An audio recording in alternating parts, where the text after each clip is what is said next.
IPL ఫైనల్లో KKR చేతిలో sun Risers ఓటమి చవిచూడటంతో హైదరాబాద్ ఓటమి తర్వాత కన్నీళ్లు పెట్టుకున్నారు ఆ జట్టు ఓనర్ కావ్య మారన్. నిన్న స్టేడియంలో ఇదే దృశ్యం అందరినీ చాలా బాధ పెట్టింది.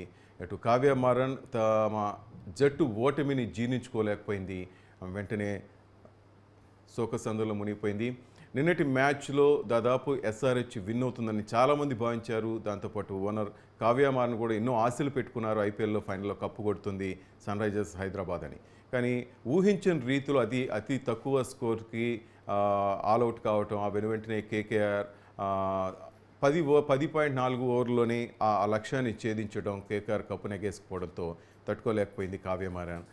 కన్నీళ్లు పెట్టుకోవడంతో చాలామంది కూడా ఆమె అభిమానులు అయితేనేమి, అటు ఎస్ఆర్హెచ్ అభిమానులు కూడా చాలామంది కూడా నిన్నటి రోజున ఆందోళనలో మునిగిపోయారు.